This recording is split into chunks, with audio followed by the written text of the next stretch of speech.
Praise the lord. ప్రభునందు ప్రేమైనటువంటి దేవుని బిడ్డలారా, మరి ఈ నేటి కృప ప్రార్థన మందిరములు దైవజనులు మహేసన్నను బట్టి సంఘాన్ని బట్టి మరి ఈ అవకాశం ఇచ్చినటువంటి నాకును సంఘ అస్తులకును మరి దైవజనులకును అందరికీ వందనాలు చెల్లిస్తూ ఉన్నాను.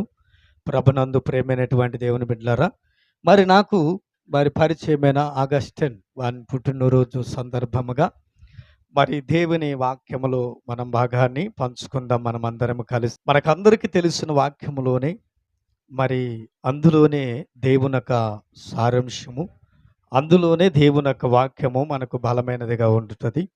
ప్రియులారా, మరి ఆ వాక్యాన్ని మనము చదువుకుందాము దేవుని యొక్క సన్నిధానములో. ఆదికాండము 21వ అధ్యాయము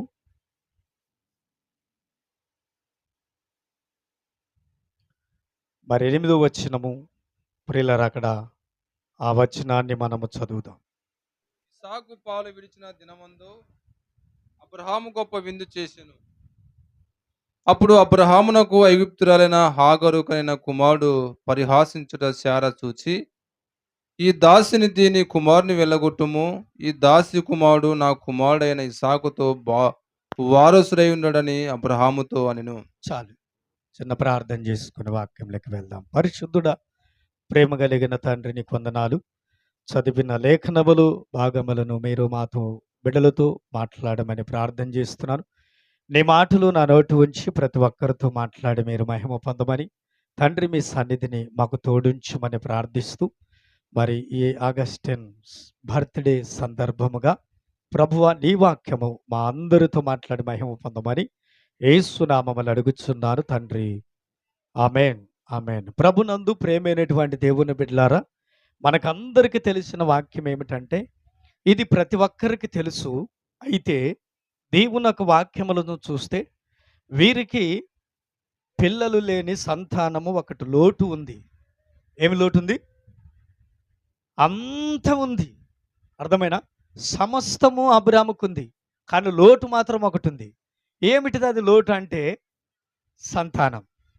ఈ సంతానము లేక ఏమి చాలా బాధపడుతూ దాదాపు మరి 95 ఏండ్లు 100 ఏండ్ల వరకు వచ్చినటువంటి వారికి మరి ఇంకా పిల్లలు కలగలేదు అంటే ఎంత బాధపడింటాడో ఒకసారి గుర్తుపెట్టుకునండి. అందుకోసమే అబ్రహాముకు పిల్లలకు లేరు అని అంత తెలుసు, దేశమంతటా రాజులకు తెలుసు, ఏమి విశ్వాసులకు తెలుసు, మరి అందరికి తెలుసు ఏమి లేదని, అబ్రహాముకి సంతానము లేదని తెలుసు. అయితే దేవుని దయ వలన, దేవుని కృప వలన మరి ఆయనకొక కుమారుడు పుడతాడు. ఆయన పేరే ఇస్సాకు. ఇస్సాకు అనే దాని అర్థం ఏమిటంటే నవ్వు అని అర్థం.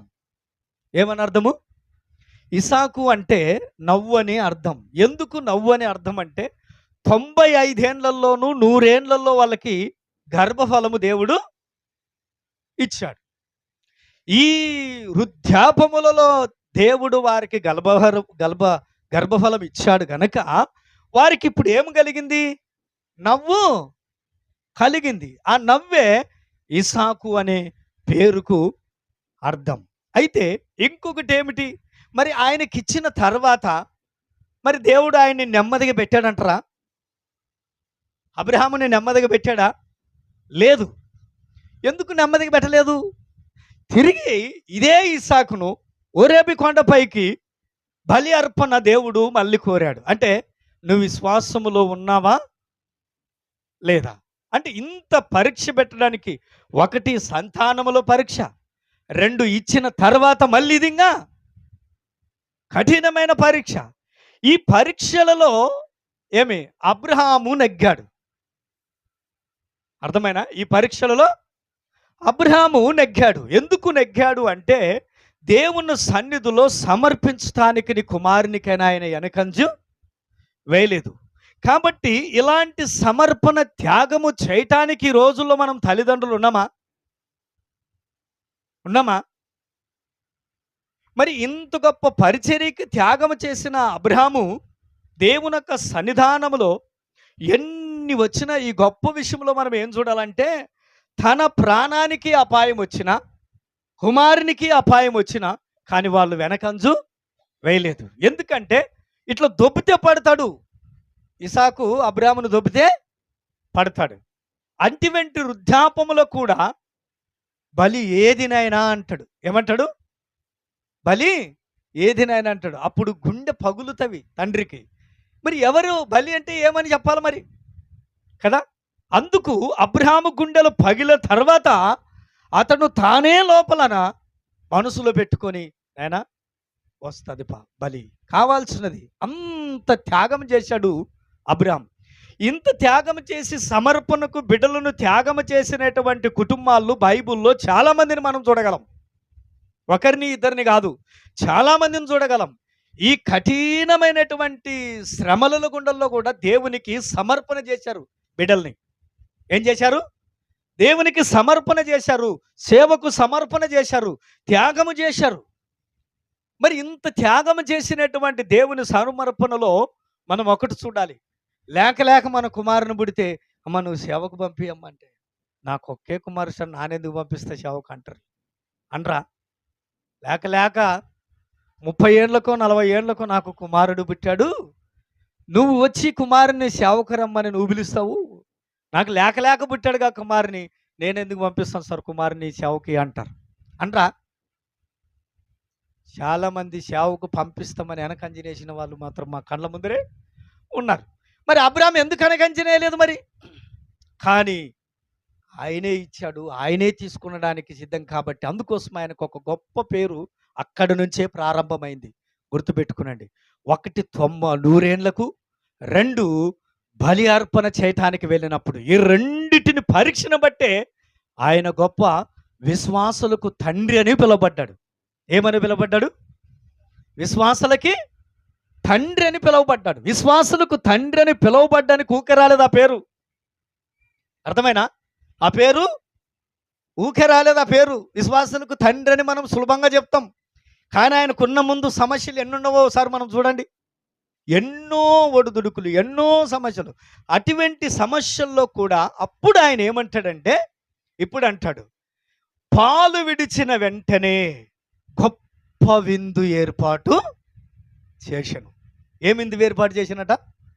పాలు విడిచిన వెంటనే గొప్ప విందు ఏర్పాటు చేశాను. ఆ విందు ఎందుకు ఏర్పాటు చేయాల్సి వచ్చింది? ఎందుకు ఇంట్లోనే జరుపుకుంటూ పోలే? నాకెందుకు 95 ఏళ్ళు నీకున్నాయి, 100 ఏళ్ళు నాకున్నాయి, లేక కుమారుడు పుట్టాడు, ఇప్పుడు ఎందుకు మనకు గొప్ప విందు అని అనుకోవచ్చు కదా? కానీ అబ్రహాములో ఒకటి ఉన్నది కోరిక. బాగా వినండి. అబ్రహాములో ఒకటి ఉన్నది కోరిక. నాకు పిల్లలు లేరని 100 సంవత్సరాల నుంచి దేశమంతా తెలుసు. ఇది మీరు గమనించాలి. నాకు పిల్లలు లేరని దేశమంతా రాజులకైనా ప్రధానులకైనా ఏమి సంఘస్థులకైనా ప్రతి ఒక్కరికి తెలుసు. ఏమని తెలుసు?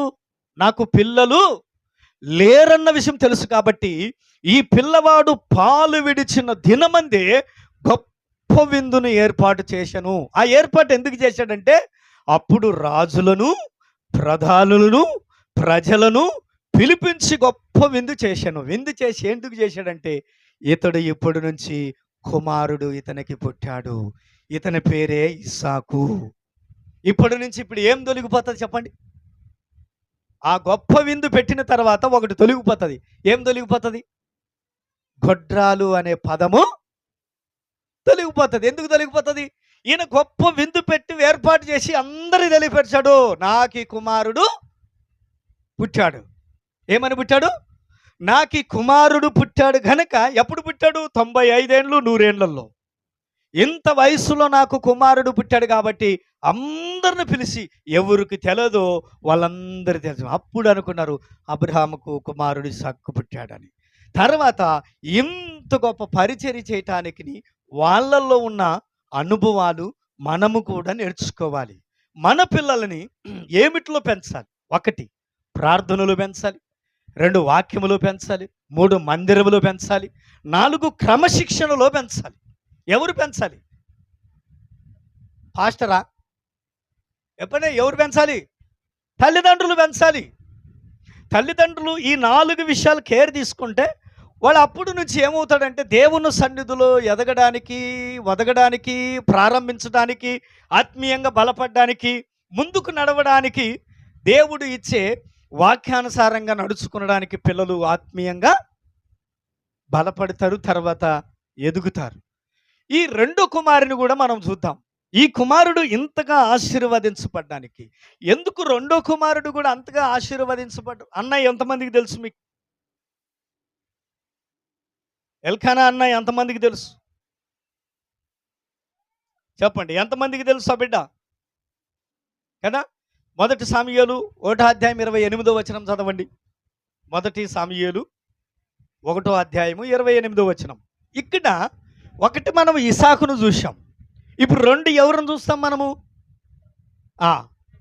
సమూయేలును చూడొచ్చు. ఈ సమూయేలే అన్న కుమారుడు. మరి ఈమె కూడా మనకు అందరికీ తెలుసు ఎంత వేదనో, ఎంత శ్రమలో, ఎంత బాధో ఎన్ని ఉన్నవో. అయితే ఈ బాలుడంట మనము నేర్చుకోవలసినటువంటి ఏమిటంట చెప్పండి. అన్న ఏం త్యాగం చేసింది? ఇప్పుడు మీరు చెప్పండి, ఏం త్యాగం చేసింది? మరి సమర్పించింది.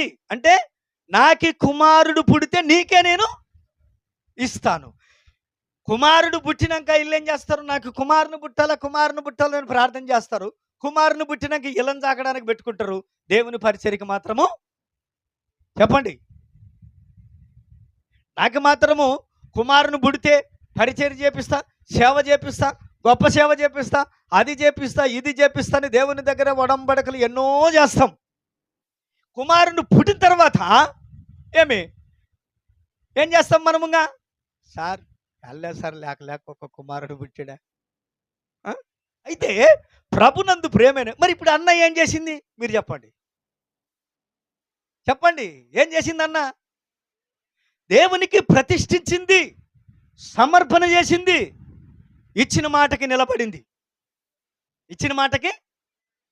నిలబడింది. నేను ఏదైతే దేవునితో ఒడంబడిక చేసుకున్నానో దానికి నిలబడింది. కానీ మనమైతే అసలు నిలబడం. సేవ చేస్తాడని చెప్తాము కానీ సమర్పణ దగ్గర. అందుకోసమే అక్కడ ఏం చెప్పింది తెలుసా? ఆ పిల్లవాడిని తీసుకొని మందిరంలోకి వస్తే వానికి ఏమర్థమవుతుంది? వాని అగస్టిన్ కానీ అంతుంటాడు. అతను కూడా సమీరు ఏం పెద్దవాడు కాదు. పాలిడిచానంటే అంతే కదా, అంతేనా ఉండేది? ఇంకా పాలిడిచేది ఎన్నేళ్ళ కంటే 2 ఏళ్ళు 3 ఏళ్ళు అంతేనా? మరి అగస్టిన్ కానీ అంత వయసు ఉంటుంది. మరి వానికి ఏం తెలుసు? తల్లి తీసుకొని మందిరంలోకి వస్తేనే ఏం చేసినాడు? అక్కడనే మోకరించెను. ఆమేన్, దేవునికి స్తోత్రం. ఎంత గొప్ప విశ్వాసమో చూడండి. తల్లి తెచ్చింది, అక్కడ ఇడిచింది. మరి దేవుని సన్నిధి ఎంతో, దేవుని భక్తి ఎంతో, దేవుని కృప ఎంతో అది వివరించలేము, చెప్పలేము. అయితే అతడు వచ్చి అక్కడనే యెహోవాకు మొక్కెను. పాలు విడిచిన బాలుడు అక్కడే మోకరించెను. ఎంత గొప్ప దైవని భక్తి 3 ఏళ్లలో ఉందో ఒకసారి మీరు గమనించండి. 3 ఏళ్లలో ఎంత భక్తి కలిగిన కుమారుడు సమూయేలుగా పెరిగాడు అనేది విషయాన్ని మీరు గుర్తుపెట్టుకునండి. ఈరోజు తల్లిదండ్రులు పిల్లలను పెంచడానికి రకరకాలుగా పెంచుతారు.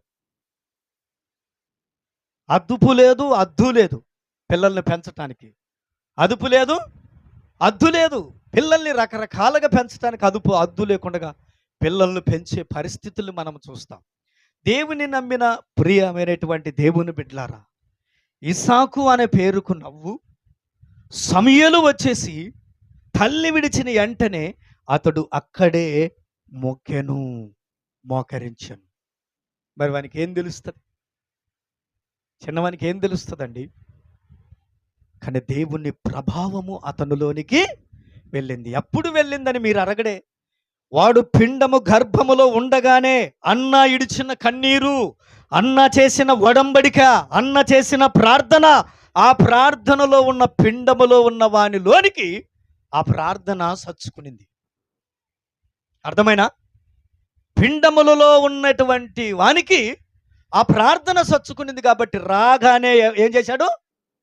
మోకరించాడు. అంటే లోపలలో తల్లి గర్భములో పిండముగానే ఉన్నప్పుడే తల్లి చేసిన ప్రార్థన సమూయేలు లోపల విన్నాడు కనుకనే అవి తీసుకున్న మతికొచ్చింది, తోలుకొని వచ్చింది.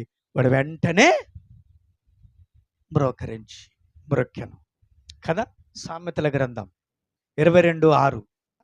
బాలుడు నడవవలసిన త్రోవలో నేర్పువాడు పెద్దవాడైనా కూడా దాని నుంచి తొలగిపోడు. 1 శారా నేర్పింది, 2 అన్న నేర్పింది.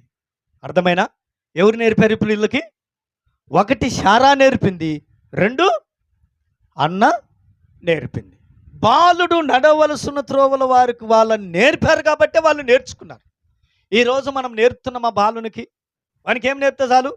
1 ప్రార్థన, 2 వాక్యము, 3 దేవుని మందిరానికి నడిచి, 4 తల్లిదండ్రులకు విధేయత కలిగిన బిడ్డ జీవిస్తే చాలు. ఇది మనము నేర్పవలసినటువంటి మన పిల్లలకి మనం నేర్పి వారిని దేవుని సన్నిధిలో పెంచేవారినిగా మనం ఉంచేవారినిగా మనము ఉంచితే వారు దేవుని సన్నిధిలో మరి ఎదుగుతారు. ప్రభు సన్నిధిలో మనము నేర్పవలసిన మన పిల్లలకు అవి నేర్పితే వారు దాని నుంచి పెద్దగైనా కూడా తొలగిపోరు. అంటే మన మాటలు దేవుని పిల్లలకు నేర్పవలసినటువంటి విధానము అది నేర్పితే ప్రభు సన్నిధిలో వారు ఉంటారని మరి ప్రభు సన్నిధిలో మనము దేవుని యొక్క వాక్యములో ప్రియులారా జాగ్రత్తగా చూసుకోవాలి.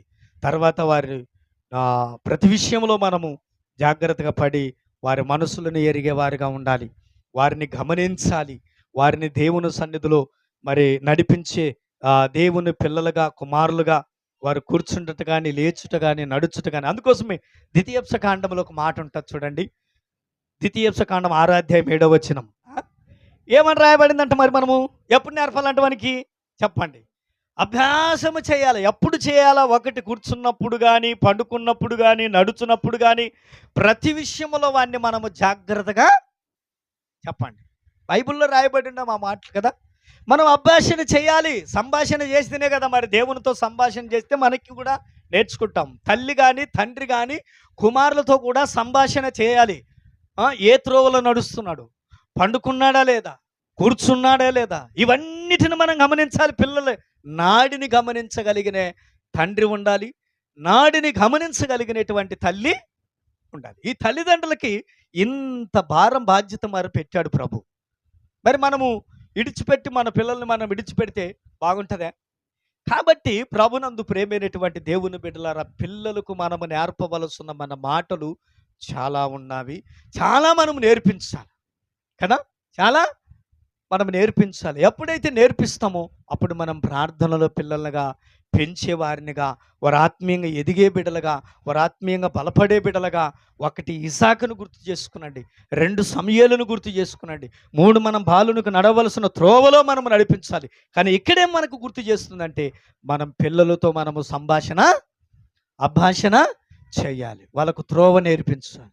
వారు పండుకుంటుటయు, కూర్చుండుటయు, లేచుటయు ప్రతి విషయాన్ని మనము గమనించాలి. ఇది తల్లిదండ్రులకున్న బాధ్యత, భారం. మనము ఇలాంటివి నేర్పిస్తే మనం దేవుని సన్నిధిలో ప్రియులారా ఎంతో ఆత్మీయంగా ఎదుగుతాము, ఆత్మీయంగా బలపడతాము. ఆత్మీయంగా మనము సంఘాలలో కానీ, కుటుంబాలలో కానీ, మనం ఎక్కడున్నా మన పిల్లలు ఒకే రీతిగానే ఉంటారు. అందుకోసం ఈరోజు తల్లిదండ్రుల పిల్లల్ని మనం చూస్తే బోల్డ్ అని ఉన్నాయి చెప్పడానికి. కానీ మనం అవన్నీ చెప్పడం కంటే మనకు ఆత్మీయమైన వాక్యం ఎంత అవసరమో మనకు అంతే అవసరం. లోకంలో ఎంతోమంది చెడిపోయిన పిల్లల్ని మనం చూస్తాం చాలా. అందుకోసమే ప్రభునందు ప్రేమైనటువంటి దేవుని బిడ్డలారా, మన పిల్లలు మన చేతుల్లోనే ఉంటారు. ఇది గమనించండి. ఎవరి చేతుల్లో ఉండరు. మన పిల్లలు మన చేతుల్లో ఉంటారు. మన చేతుల్లో నుంచి దేవుని చేతులకి వారెప్పుడు మన క్రమశిక్షణ, క్రమము నేర్పిస్తే వారు దేవుని మార్గంలో నడవరు, ఆ దేవుని మార్గంలో విడిచిపెట్టరు, సరైన మార్గంలో నడిచి దీవెనలు పొందుతారు. అందుకోసమే వారితో మనం ఎప్పుడూ సంభాషణ చేయాలి. కూర్చుంటే కానీ, త్రోవలు నడుచుట కానీ, ఇవన్నీ విషయాలు నేర్చుకొని పిల్లల సన్నిధానంలో మనం పెంచేవారమై ఉండాలని దేవుడు ఈ మాటలు మరి మన వెనుకిడిలో దేవుడు దీవించునుగాక. ఆమేన్.